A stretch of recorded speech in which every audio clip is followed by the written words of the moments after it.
Hey, ¿qué pasa? Es momento de actuar. La tertulia Media Black acaba de empezar. Ideas fresh, mentes on point. Un espacio único. Continuamos con el hilo de robótica, inteligencia artificial. Bueno, ¿cómo lo llamamos a esto? ¿De robótica o...? Yo creo que unir o sea, robótica e inteligencia artificial da un sesgo ya claro. O sea, Vale, no es... perfecto. Me acaba de aprobar entonces Jesús, entonces seguimos con robótica e inteligencia artificial. Este hilo pretende pues arrojar luz, claridad y siempre estar, ¿no?, como ampliando los horizontes de lo que es la innovación, la tecnología que viene, la que está llegando y todavía no absorbemos, que es este gran reto que hemos hablado con Jesús en otro momento también, que puedes verlo en el anterior tertulia, en la primera, que hemos abordado esto, y ya hemos entendido, ¿no?, lo que hace Camp, a qué se dedica Jesús. Entonces ahora ya vamos a empezar a abordar diferentes temáticas que creemos, ¿no?, como este recap que vamos a hacer ahora mismo, en el que 2024 ha sido un año de grandes noticias, de múltiples noticias a nivel software en IA, una explosión increíble, constelaciones de IAs por todos los lados, que ese concepto también lo quiero ir hablando y debatiendo con Jesús, que le va a gustar seguro. Pero claro, luego en robótica tenemos Meta, por un lado, Open Source, luego tenemos a Google con Gemini, tenemos a Perplexity, que son ex-Google, tenemos a Tesla con Grok, que ha estado, ¿no?, alimentando sus modelos y qué está haciendo con X también, cómo los perfilan, bueno, la cantidad de retos que hay en esto. Unitree, ¿no?, y esta robótica que avanza y es antropomórfica, pero detectamos también que hay modelos que no lo son tanto, que no están reflejando la forma humana, sino que vienen a resolver cosas muy concretas y con otras formas que son muy curiosas. Así que abrimos este hilo y continuamos. Jesús, ¿qué tal? Bueno, pues aquí yo creo que tenemos un poco, digamos, un papel de ir poniendo caminos en este mapa que hay que ir dibujando, ¿no? Es decir, de esta gran transformación que nos ha venido a veces con una cierta sorpresa, sobre todo que, claro, cuando tú ves que los 100 millones primeros de usuarios de OpenAI, digamos, baten, digamos, todo, digamos, las parámetros estadísticos que había anteriores, pues algo quiere decir, ¿no? Es decir, y no es una burbuja. Y no es una burbuja. Porque ha quedado claro que ya es una ola de innovación. Sí. Que lo que hablamos en el anterior, tú decías olas de innovación. ¿Cuándo detectas que es una burbuja y cuándo deja de ser una burbuja, por ejemplo? Bueno, una de las claves es cuando ves a qué se puede aplicar. O sea, cuando ya no es solamente que es solamente un efecto, digamos, de wow, de presentación. Que lo hay también ahora, ¿eh? Claro, esa parte, yo no hablo de las valoraciones que pueden estar desproporcionadas, ¿no? No hablo de esa parte. Pero luego ves que claramente, digamos, hay una aplicación a muchos casos, diríamos, de uso. Entonces ya empiezas a ver que esto empieza a tomar sentido, ¿no?, para hacerlo. Claro. Igual no con... A veces el problema es que todo creemos que va a estar para mañana y dices, no, puede que tarde, digamos, un poco más. Pero el trabajo que se ha hecho claramente es el camino que va a ir resolviéndolo. ¿Y qué te ha sorprendido este año? Porque ahora este año hemos empezado a utilizar, yo decía, constelaciones de IA, ¿no? Por ejemplo, personas que empiezan a hacer sus personalizaciones como un rosco, como para que se visualice, ¿no? En el que tú tienes tu agente que te depura un guión, tu agente que te depura el brief, tu agente que te depura, y vas creando procesos y tienes como tu constelación. Yo tengo varios anillos de constelaciones que me ayudan, pues, a ir más rápido con la creación de contenidos, me ayudan muchísimo a planificarme, luego a crear proyectos. Entonces, claro, todo eso es con lenguaje natural y audio, nada más. Claro. Que eso ya es un avance increíble. Claro. O sea, yo, fíjate, me estabas, digamos, un poco recordando cuando comenté, yo nací, diríamos, profesionalmente cuando nace el ordenador personal, y en ese momento todas las herramientas que ahora son de uso común y habitual, pues no existían. Antes no existían. O sea, lanza digamos, una estandarización que fue el sistema operativo, el MS2, y de repente empiezan las hojas de cálculo, las bases de datos, los sistemas de diseño por ordenador, los sistemas de vídeo, o sea, un montón de herramientas que facilitaban a las personas no informáticas su tarea. Y estamos ahora con la IA, digamos, lo mismo. Es decir, que hay un montón de herramientas que si tú eres un creativo, pues te ayudan a crear. Si eres un abogado, te ayudan a identificar, digamos, cuál es la legislación que se tiene que aplicar. Entonces, en ese, gran efervescencia digamos, de lanzamientos, lo que va a pasar es que se tiene que ir consolidando el mercado. O sea, cuando nace el PC, Microsoft solo tenía el sistema operativo, no tenía ni un procesador de textos, no tenía hoja de cálculo. Había otros actores que habían sido muy rápidos en lanzar al mercado herramientas, pero que luego en un proceso de concentración pues quedan las que quedan. Y también había, digamos, lo que es el concepto de la suite, o sea, un conjunto, digamos, de un entorno que te daba muchas herramientas, como la navaja suiza. Luego eso, pues bueno, el mercado lo va depurando, ¿no? Y yo creo que ahora pues estamos en esa situación. Es decir, ¿quién es el que liderará esto dentro de 5 años? Pues no lo sabemos, pero claro, algo va a pasar. No lo sabemos porque si a Xerox, que Xerox había creado lo que fue en realidad el luego precursor. el precursor, en realidad Jobs coge eso, Bill Gates lo mismo, se juntan y dicen, oye, vamos a copiar esto. O sea, es increíble cómo no se habla de esto, pero en realidad Xerox es la que realmente da el paso con el ordenador personal, de verdad. Sí, y luego sí. el resto se dedica a copiar, básicamente. ¿Sí? Digamos que resuelven pues varias cosas, es decir, el hardware de Xerox, claro, era propietario, entonces, claro, pues estaba limitado a la que era la evolución solo por uno. Claro. IBM lidera, digamos, libera, o sea, porque en el mundo inicial, digamos, Apple se adelanta, pero en aquellos años tenía una gran limitación, o sea, el mercado del PC se desarrolla mucho más rápido y queda el mundo del Mac, digamos, previo al Mac, diríamos, de Apple, hacia un mundo o muy académico o en la parte de diseño, porque sí que lanzan herramientas específicas para el mundo de diseño. Se posicionan muy bien ahí, sí. Ahí se posicionan. Pero en cambio, en el mundo empresarial normal no estaba Apple en aquel momento. Y MS2 en un primer momento y luego ya Windows ya es cuando ya se facilita. Pero siempre digo que los momentos en que algo tiene éxito no es cuando el que lo inventa, digamos, lo lanza, sino cuando se unen, digamos, esa orquestación en el que el mercado admite, pues porque, digamos, la percepción del valor por el usuario es el que le toma la decisión. Sí, es emergente también, porque te lo decía, ¿no? Esa constelación de ellas que son solo lenguaje natural y audio, y me acelera a unas velocidades increíbles que todavía lo estoy estudiando y documentando justamente para intentar pues ayudar a otros emprendedores a que lo vean y a que lo entiendan. Pero luego, a su vez, dices, viene la robótica, que puedes acelerar otras cuestiones que son más físicas, claro, ¿no? Porque la robótica viene a ocupar espacios ya de la física, no tanto del software como digo ahora. Pero, digamos, la robótica lo que necesita también es un sistema, por un lado, de percepción del entorno. Claro. Es decir, un robot, si no tiene los sensores y las cámaras, no puede navegar. Y has hablado de Tesla con el coche. Total. O el robot le pasa lo mismo. Es decir, estamos ahora en un escenario, es decir, lo que se ha automatizado hasta ahora en los procesos de fabricación es aquello que era repetitivo. Es decir, pero dentro de una organización hay muchas tareas que no son repetitivas, que tienes que adaptarte, digamos, al entorno. Sí, más de tiempo real. En tiempo real. Entonces, todo eso se va a ir resolviendo gracias a que nueva robótica va a tener esos sensores, esas cámaras y esa capacidad de tratamiento, digamos, local para hacerlo. Hace pues un mes y medio, se ha conseguido que en una placa electrónica, que es la Jetson Orin, pueda correr, diríamos, llama 3 directamente en la propia placa. Claro, eso. Claro. Entonces, es un mundo. Ya es un mundo porque va a permitir entrenar, digamos, a sistemas específicos embebidos para hacerlo. Entonces, claro, esos sistemas específicos embebidos, que sobre un robot pequeñito, imagínate que tú le vas diciéndome, analiza un poco tu entorno, o sea, le vas hablando, no le vas dirigiendo consecuencias tan claras.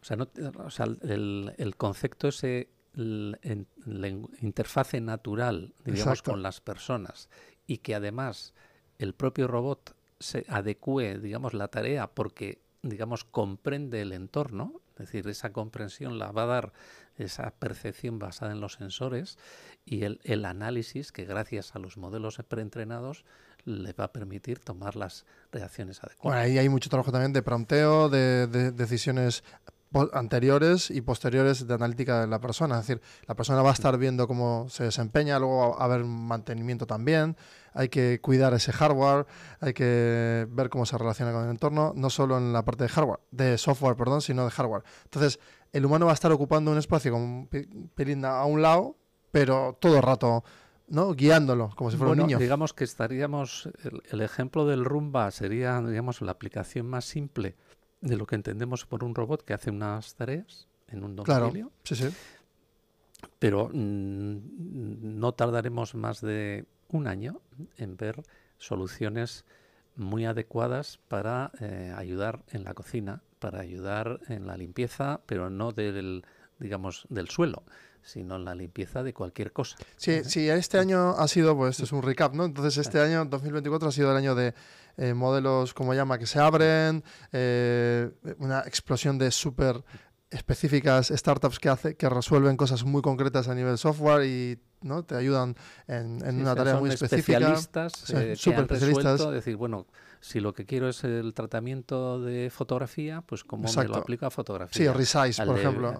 Al de vídeo, al lingüista. Bueno, es decir, hay todo un entorno que necesitas ese entrenamiento especial. Claro, pero ¿no? 2025 entonces va a ser el año del ya embebidos. Claro, veíamos la pugna que hay ahora entre Estados Unidos y China, fundamentalmente en la robótica de los humanoides, ¿no? Es decir, China ha hecho una apuesta, digamos, desde hace ya unos años y está lanzando al mercado, digamos, unos productos que cada vez, digamos, en precio están más contenido y en capacidades funcionales pues incorporan lo último, ¿no? El tercer eje es en ROS2, que es el sistema que permite ir construyendo sistemas más complejos reusando componentes y partes, ¿no?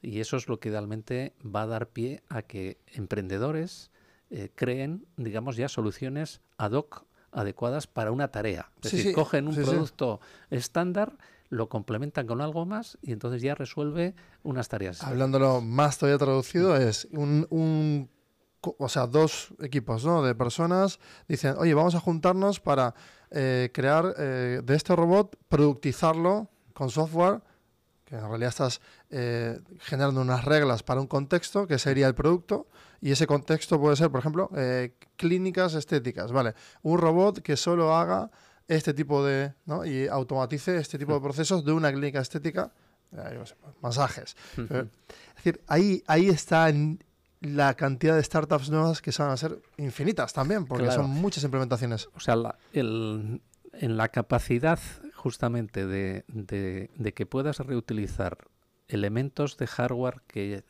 ya están creados y que tú los puedas combinar y de alguna manera resolver el entrenamiento adecuado para la tarea, esa es la clave.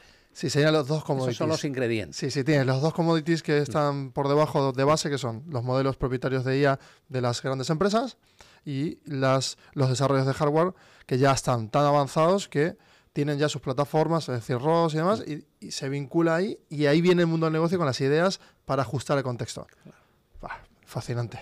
Sí, no, es que es fascinante, de verdad. Un mundo, digamos, de grandes posibilidades, que lo que hace falta es intentar justamente comprenderlo y manos a la obra. Es que en realidad estamos ya casi, si fuese hoy 2025 finales, sería ya manos a la obra, ¿no? Estaríamos hablando ya del año donde los sistemas embebidos ya son accesibles y que hay que empezar a emprender en ese aspecto.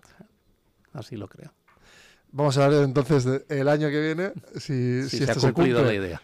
Yo creo que sí se va a cumplir porque claramente lo que decíamos al principio, ¿no? O sea, hay un fenómeno que ya es una tendencia, que no es una macro tendencia todavía, que también esto hay que alertar porque a nivel usuarios la marca GPT y todo esto es como muy popular, pero el uso B2B desde el punto de vista de negocio y emprendedores no es así, porque si 100 millones de 9 billions, digamos que es poco.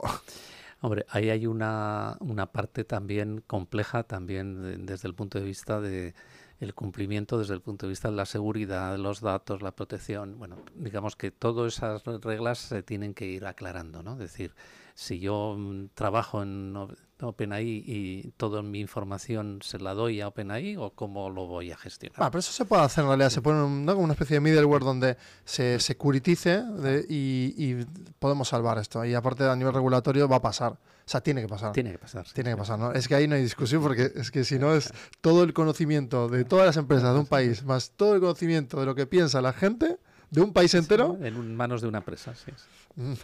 Difícil, ¿no? Geopolíticamente hablando es complejo.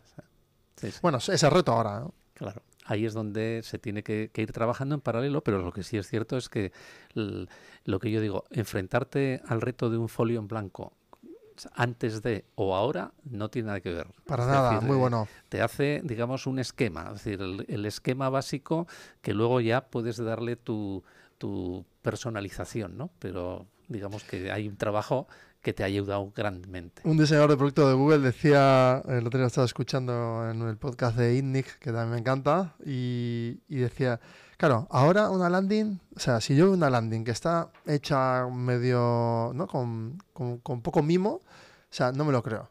Ya no creo en ese producto, en ese equipo y no invierto.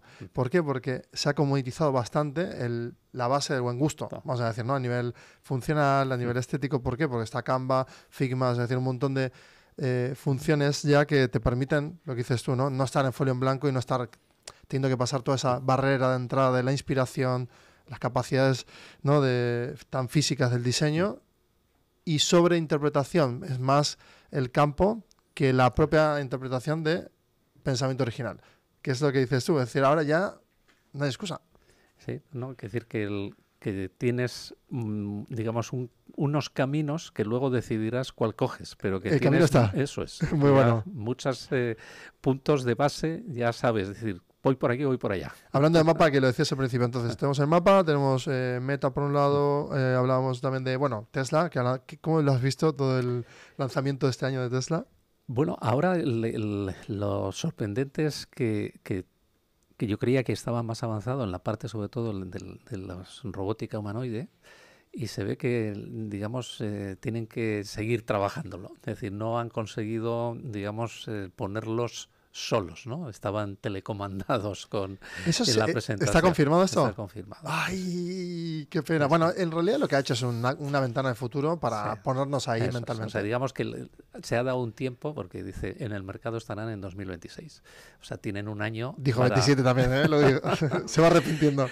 Pero bueno, es decir, que lo van a... Bueno, ya estamos, es decir, cuando SpaceX digamos, demuestra que a la cuarta iteración, digamos, el cohete mira, sale eso me gusta,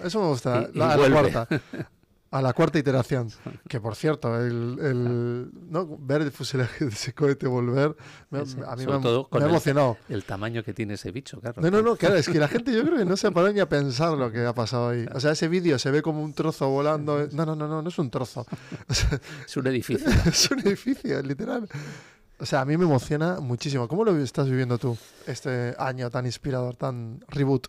Yo creo que lo que se ve es que ese modelo ágil, diríamos, de equipos de desarrollo que prueban y que, digamos, se arriesgan a resolver cosas que digamos, la lógica normal no los tiene, pues consigue resultados. Yo creo que ese es el mejor aprendizaje que vemos. Y aquí, en este lado del charco, tendremos que pensar también en ser más así, ¿no? Igual. Claro. Yo creo que es, digamos, tener un espíritu en el que de alguna manera mezcles la lógica, digamos, de cómo se tienen que plantear los proyectos, las iniciativas, con la frescura de otras visiones. Y eso realmente tiene que ser capaz de enfocar desde otros puntos de vista la manera de resolver los problemas. Sí, total. O sea, estoy totalmente de acuerdo también de, lo que haces tú, ¿no? De que vas impregnando en las generaciones que van emergiendo.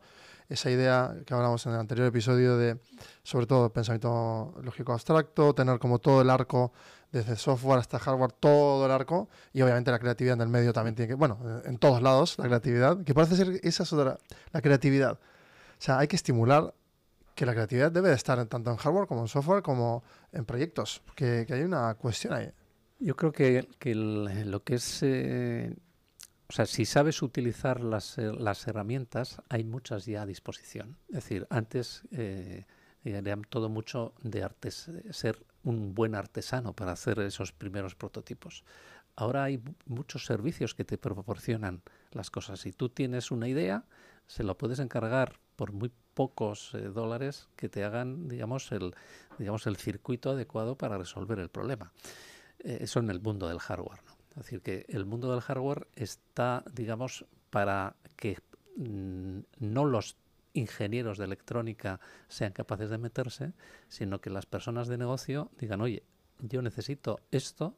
Exacto. Y tienes a alguien que lo puede fabricar a nivel prototipo con muy poco. Bueno, el otro día también hablamos de AlphaFold, que... Bueno, el tema ya de la bioquímica y cómo se resuelven las herramientas es impresionante, claro. Es que CRISPR lo mismo en edición genética, es una cosa increíble. O sea, cuando aplicas herramientas, o sea, al final es que hay a disposición herramientas que lo que hace falta es saber usarlas. Y ahí hay un mundo, es decir, ingenieros que saben usar las herramientas tienen un mercado. O sea, solo por saber usar. Ha pasado siempre igual, ¿eh? Un químico, antiguamente un químico, pues abría nuevas categorías y creaba nuevos productos que hoy son de uso doméstico. Entonces, vuelve a haber como esa oportunidad. Claro, pero digamos que igual en una época, digamos, el proceso era mucho más de inspiración, ¿no? Decir, ¿no? Sí, dependía de tu inspiración. Y ahora es un proceso más mecánico, o sea, más industrializable, diríamos, porque realmente, y vuelvo un poco a mis orígenes, es decir, yo me gané la vida el primer año que me puse en el mercado dando cursos de hoja de cálculo. Es decir, cuando sale el ordenador personal, los financieros no sabían usarlo. Como si hoy estuvieses enseñando pues a utilizar el chat GPT, por ejemplo. Es lo mismo. Es decir, y en la Asociación del Progreso de la Dirección nos hinchamos a dar talleres para directivos en el año 83 y 84. Claro, lo mismo está pasando ahora. Entonces, si tú, digamos, y has puesto, digamos, los ejemplos, sea CRISPR o las herramientas para todo el tema de las biociencias. O sea, si tú sabes usar una herramienta, tú puedes hacer un diálogo con la persona que sabe lo que necesita encontrar. Exacto. Y le ayudas a ponerlo en el formato que la herramienta necesita.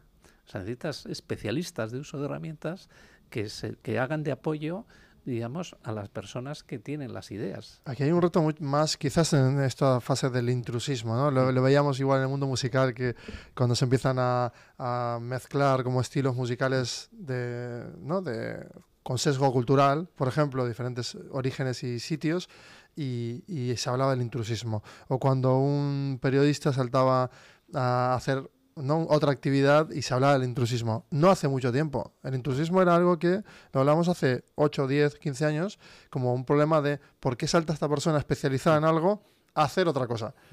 Y hoy vivimos en la indexación de... O sea, sí, porque estamos indexados. La tecnología, digamos, son verticales, claro, pero afectan, digamos, horizontalmente a distintos sectores. Ahí está el reto, ¿no? Ese es el reto. Claro. O sea, si tú eres un buen... digamos, te has especializado en una herramienta, puedes ayudar a distintos ámbitos para que eso se aplique. Pero eso la gente no lo tiene integrado, Jesús. Siento que todavía hay falta como hacer más divulgación de que la gente pueda tener esa capacidad de... Porque yo creo que nos falta venía un poco con lo mismo que decimos. Hay que, de alguna manera, juntar. O sea, las personas individualmente tienen inquietudes, pero si hay un momento de gran cambio, como el que estamos viendo ahora, dentro del conjunto de las personas hay algunos que van un poco más adelantados y esos tienen que abrir camino al resto. Digamos dentro de esa ola no las personas van a subirse en la etapa inicial. No, hay una parte que se tiene que exponer y otra cohesionar. Entonces, pero si la masa crítica inicial de gente que está en esa fase inicial ya la conoce, será más fácil luego que penetre hacia el resto de... Sí, porque esto va por capas, no que van impregnando en orden de magnitud, o sea, que se expone y divulga, ya va formando a esta primera capa. Esa primera capa luego ya empieza a ejercer pues una acción, ¿no? Un dominio, y ahí empiezan otros a inspirarse. Claro.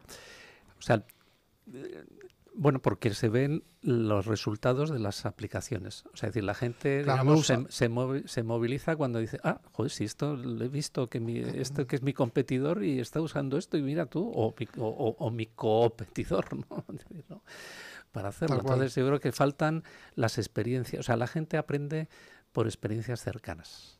O sea, el impacto tecnológico está hecho en China, en Estados Unidos. Cuando lo ve en una aplicación cercana es cuando de repente reacciona y dice, oye, esto me lo estoy perdiendo.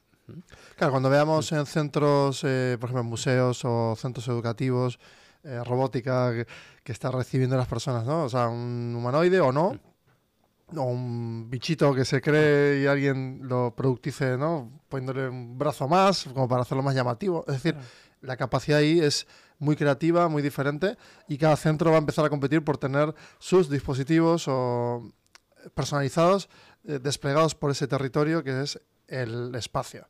Entonces vamos a empezar a ver cosas como muy curiosas. O sea, ¿qué crees que va a pasar con las personas cuando empiece esa robótica a verse como más en el día a día? Bueno, yo creo que la clave es, hay una clave económica, es decir, los productos, pues bueno, tienen que acercarse a que el valor que aportan se perciba, digamos, en función del coste que tienen y entonces pasará de ser objeto de un centro de investigación a ser un objeto de uso, ¿no? Para hacerlo. Estamos todavía en la frontera en la que no está todavía alineado, porque no hay la suficiente masa crítica de la demanda. Pero digamos que eso llega en un momento dado. Llega en un momento dado porque va a haber soluciones específicas para algo.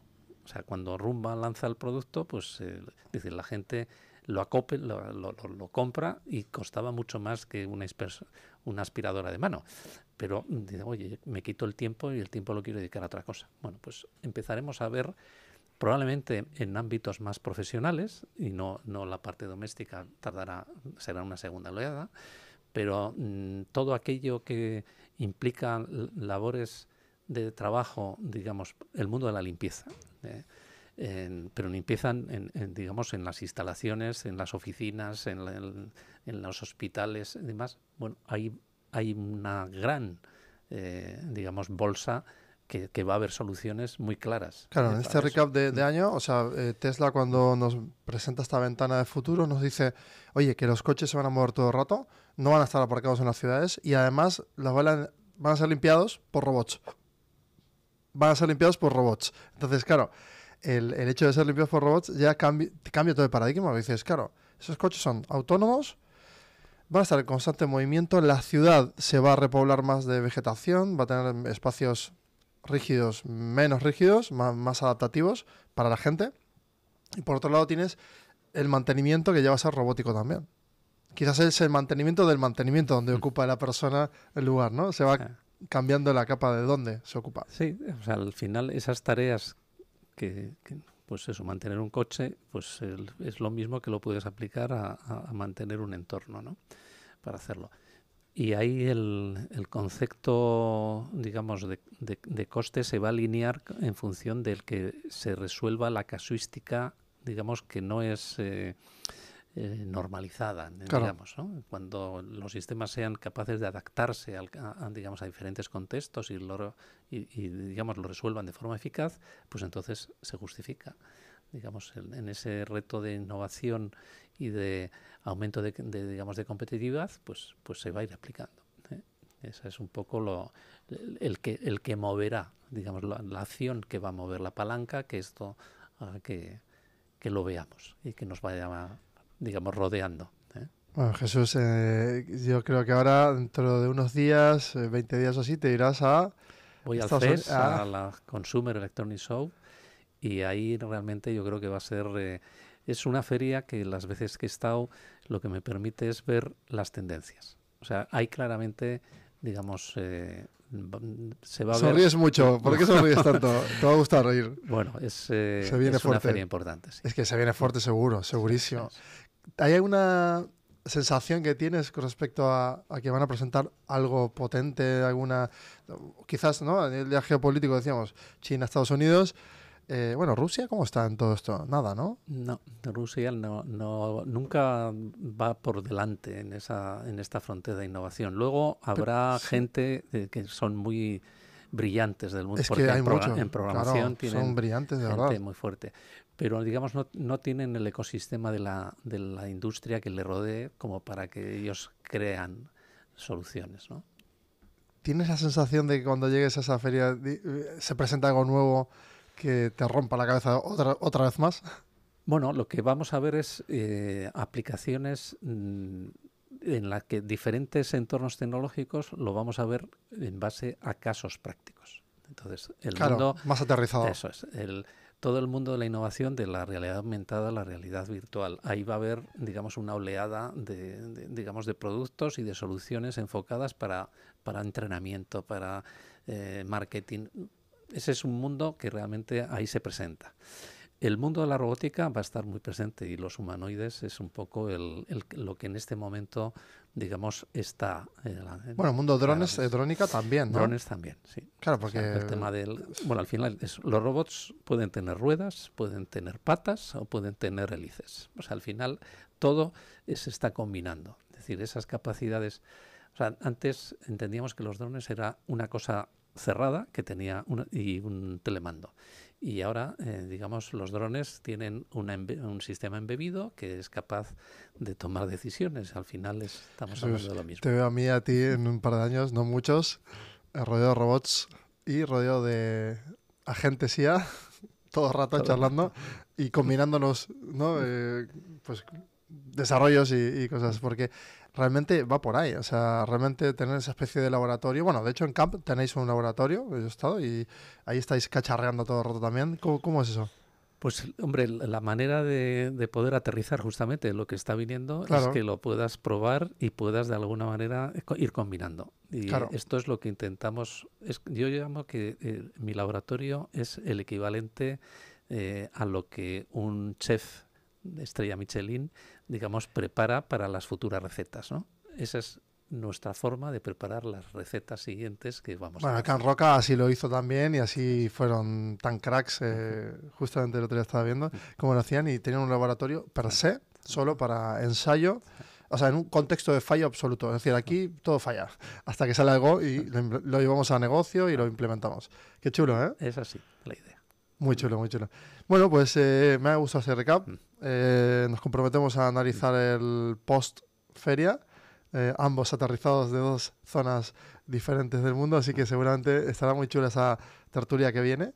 ¿Quieres lanzar un mensaje sobre este recap? ¿Alguna reflexión como final de todo este año? O sea, que tú digas, he aprendido algo nuevo y quiero transmitirlo, algo que quieras aportar. Bueno, yo creo que la capacidad de comprender, digamos, los elementos que están transformando toda esta industria es lo que va a permitir, digamos, mantener esa capacidad de que tú crees servicios nuevos, ¿no? Es decir, tienes que, de alguna manera, interpretar bien, digamos, qué es lo que está viniendo y cómo lo puedo aplicar. Y si eres un profesional de cualquier sector, lo vas a tener que ver, interiorizar para... pero digamos que hay tantas herramientas en este momento que hay que saber usarlas bien. Muchas gracias por estar en la tertulia una vez más. Ya ves, bullet points así como súper claros, se han comoditizado ya dos mundos. Este recap lo que va a dejar es las bases para que en 2025 tú ya empieces a detectar, ¿no?, dónde vas a poder empezar a utilizar robótica con IA y a empezar a pensar esos modelos de negocio a partir de bases muy pequeñitas en laboratorios junto con Camp u otras empresas, a crear equipos y desarrollos que hagan que puedas pensar en un futuro inmediato, soluciones para contextos muy concretos y que cumplas tu sueño de emprender en robótica, que creo que está en la cabeza de todos, ¿no? De siempre, de toda la vida. Nos hemos criado con este mundo futuro y ha llegado y parece ser que, ¿no crees? Que lo estamos como desaprovechando o se está pasando esa ola sin que Bueno, digamos que hace falta, digamos que esa cocina que estoy con el símil que pongo, digamos, se abra y que participen más personas, ¿no? Hacemos un Ahí llamamiento estamos. también. Sí, sí, sí, hacemos un llamamiento también porque aquí las instituciones, bueno, pues hay que hacer una reflexión en título general, una reflexión interesante que es, por un lado, instituciones que puedan ver que esto hay que acelerarlo, hay que ponerlo al servicio de los ciudadanos con programas, sandbox también para crear esos entornos de juego en el que diferentes generaciones puedan probar tanto hardware como software y entender o integrar, internalizar ese concepto de, vale, esto lo puedo vincular a otra cosa y lo puedo asociar a un producto que yo tenía en mente. Y todo este proceso, que parece ser que lo decimos como muy fácil y simple, pues requiere, ¿no?, de acciones y esos eventos que Camp genera junto con Mediatak en espacios como Parrera, en el laboratorio también, tanto de Camp como en el de Parrera. Lo que se hace es impregnar esta sensación de que se puede tocar aquello que tradicionalmente creíamos que estaba relegado al mundo de la ingeniería y que era difícil e impenetrable, cajas negras, pues que hoy no. Hoy podemos empezar a cacharrear rápidamente, a implementar y pensar. Otro recap interno que tendrías que hacer también es el hecho de cómo acelerar aquel proyecto que tienes con estas herramientas o cómo integrarlo, porque una empresa sin que tenga estos dos elementos en el futuro probablemente esté totalmente desfasada y que depreque por sí misma. Así que esa es otra reflexión que deberíamos de tener en conjunto. Agradecemos a Estudio Mediatak por permitirnos estar aquí en este estudio céntrico en el que estamos, en Bilbao, y que podamos pues apoyarte, colaborar y expandir. Seguimos.